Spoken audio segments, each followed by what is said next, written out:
Bonjour à tous et bienvenue, tous les chemins mènent à vous aujourd'hui à Mâcon en Gironde. La ville compte près de 4300 habitants et une histoire qui remonte à l'époque gallo-romaine. Mais nous allons en parler tout de suite de l'estuaire de la Gironde et de la Garonne. L'homme l'a utilisé quasiment depuis la nuit des temps.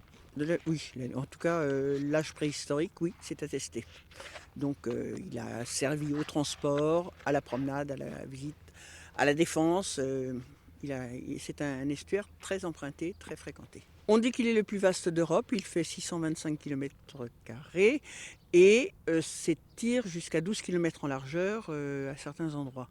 Et sa longueur, c'est entre 75 et 80 km. Il y a 150 km de côte de part et d'autre.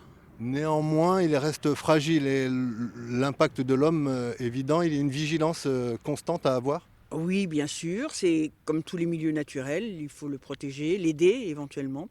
C'est un lieu rêvé, la nature est proche, mais on n'est aussi pas très loin des technologies de la ville, et on prend le temps de vivre. Sylvie, je vous remercie beaucoup d'être venue à notre rencontre et de nous avoir donné toutes ces informations sur ce site majestueux. Tous les chemins mènent à vous. Deuxième rendez-vous, nous empruntons cette fois une voie musicale à Mâcon avec son harmonie qui est plus que centenaire et son école de musique flambant neuve.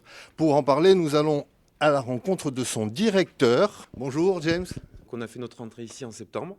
Donc ici, c'est la salle de répétition voilà, qui accueille le grand ensemble, l'harmonie de Mâcon.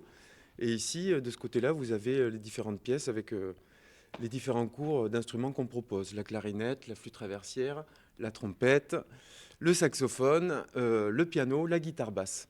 Alors, l'école de musique est née de l'harmonie de Mâcon qui, elle, a 163 ans et qui avait besoin de renouveler ses musiciens. Ça a commencé comme ça, la musique à Mâcon. Il y avait l'harmonie. Et ensuite, besoin de recruter des musiciens et le mieux, c'était de les former. Voilà, ça a commencé comme ça, l'école de musique. Combien d'adhérents aujourd'hui? On compte 60 adhérents cette année. Pour combien de représentations par an? Alors en fait, on fait pas mal de représentations.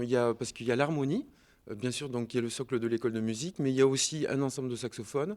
Il y a donc un groupe de rue qui joue la musique du Sud-Ouest. Et on a l'orchestre de l'école. Tout ça, ça fait quand même... à grosso modo, on fait une bonne quinzaine, vingtaine de prestations par an. C'est compliqué de faire vivre une association musicale comme ça dans un milieu rural? Je dirais que c'est pas compliqué, mais une école de musique, ça a un coût. Voilà, les cours particuliers ont un coût. Et on ne peut pas faire supporter ce coût-là aux élèves. Donc les élèves payent une partie de ce coût-là.